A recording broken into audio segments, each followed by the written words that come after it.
Peacock fuels your true crime obsession with exclusive new originals. John Wayne Gacy, Devil in Disguise. Clowns can get away with murder. And Epstein's shadow, Ghislaine Maxwell. She inherited Jeffrey Epstein's secrets. Plus the most bingeable crime series, Snapped. Sign up now at PeacockTV.com.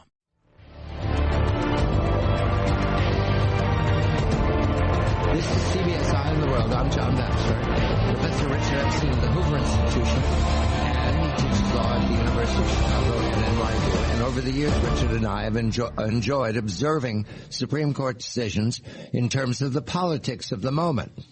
We have spoken of the Roberts Court 100 years from now, but let's be very specific to the term during the pandemic just concluded. 65 cases is the reporting I'm following at NBC News. 65 cases. 39 of those were decided by 9-0 or 8-1. That would suggest, of course, the Supreme Court is like-minded for the majority of the times. And these cases included 4 government wins over immigrants, a defeat for the Ford Motor Company, a win for California motorists. In other words, helter-skelter. The one that I liked is the NCAA is no longer shielded from antitrust claims brought by college athletes, and the NCAA lost 9-0. That's a rout in basketball. Now, it is true that there are controversial cases. So, Richard, I appeal to you. I'm the amateur. You're the professional. Controversial cases. Do they make the best moments to decide what a court is when the case is 6-3 or 5-4, or is that flip of the coin time and we need more history?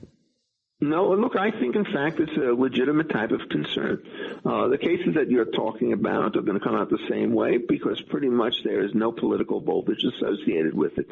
So the correct measure trying to figure out consensus is what you do is you put a heat index before each of the particular cases, and then what you do is you ask whether or not the really hot cases are 6-3 or 5-4, and if they are, then it turns out that's the set that you want to look at, and that's where the selection of the justices goes.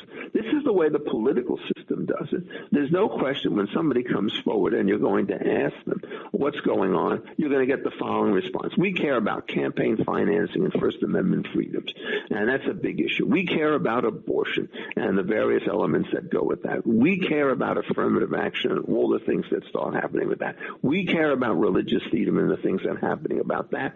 And we care about American labor cases. And if you start looking at the areas in which there are the disagreements, those are the ones where it's going to be. You're not going to see that kind of disagreement with respect, at least today, the antitrust cases being done on the traditional situation. You will see it come up if the new wave of antitrust statutes that's now in the Congress get passed, and they have very different applications of the antitrust rules from the ones that we face. That will trigger the progressive liberal split on the one side is against the conservative and libertarians on the other side. So I think you do it. So you're trying to figure out what are the 2 most controversial cases of this term in that metric. Well, one of them is surely the voting rights case. Right. Where the American leftists cannot basically conceal its hatred and contempt with respect to going on.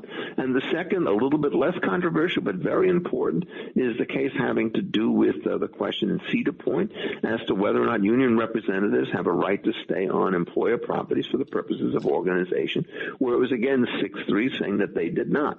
So those 2 cases are 6-3 cases, and they're really very, very important. All right, I want to ask about the Voting Rights Act. This is Arizona. Yes.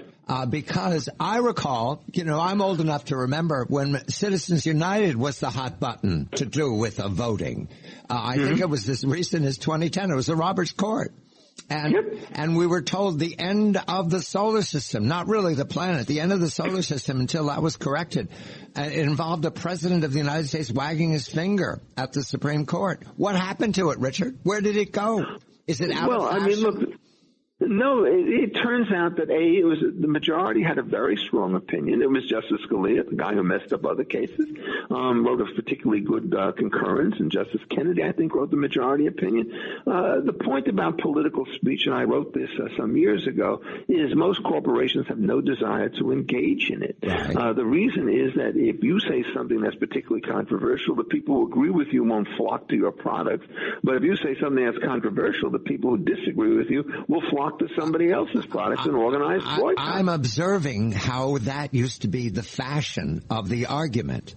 Citizens But then what happens is, who's in it disappeared momentarily, at least, or both sides now engage in what you'd have to say is creative fundraising. It turns out that's a different part of the campaign finance laws, but yes, these PACs and Medicaid give you enormous loopholes. The Democrats take advantage of them every bit as much as Republicans, so you can't find much on that thing. But in terms of the speech restrictions, the only organizations that really care about this are the AFL-CIO and the Chamber of Commerce. Why is that? Because they're not firms, and so they don't face retribution if they get themselves involved in these political campaigns. But the reason this issue did not lead to the end of the Republic in any way was because it turns out that corporations are not really very keen to engage in political speech. And if you look at it, Citizens United was not a real corporation that makes goods and services. It was simply a little film company which was organized to attack Hillary Clinton in one of its documentaries. And if you think that that's going to be representative of the way in which corporate America, woke corporate America, I might say today, is going to behave, it was delusional even at the time that it went. And now the fear is if corporations get involved in politics, and they're beginning to do so, it's all on the left side of the spectrum, not the right. So, 10 years tends to lead to very strange types of coalitions. I wonder in 10 years from now, will anybody be talking about who is going to bake a cake for what?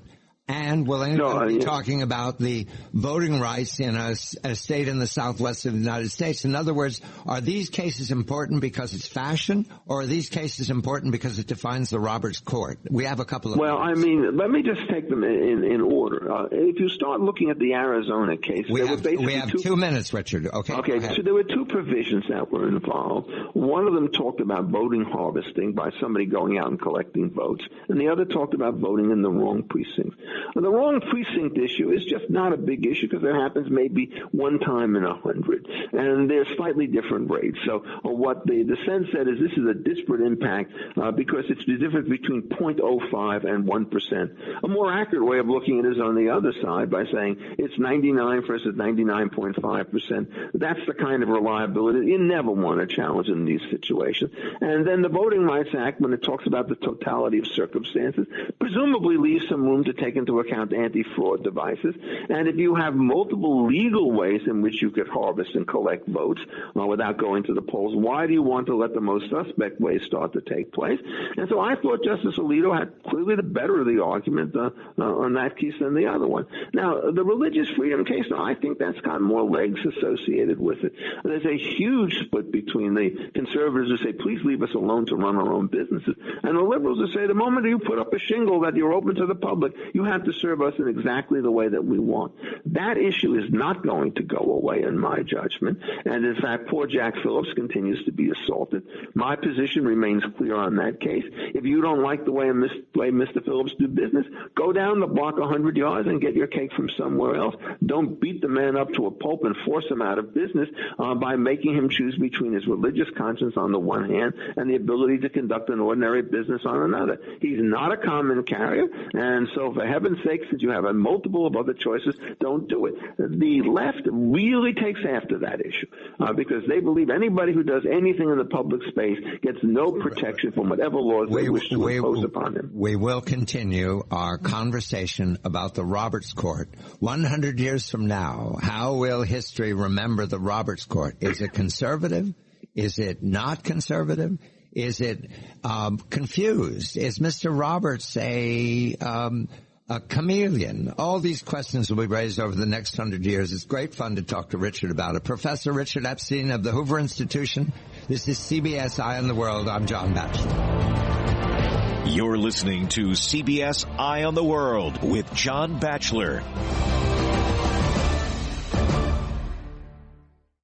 Oh, now they need to see my birth certificate. Honey, where do we keep the birth certificates? Why? Buying socks? Socks. I'll check upstairs.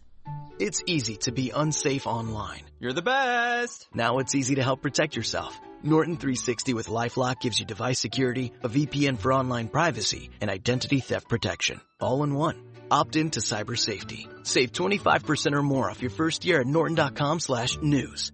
This isn't just basketball. This is the NBA playoffs. And with William Hill Sportsbook, you can dial up the playoff intensity from the palm of your hand.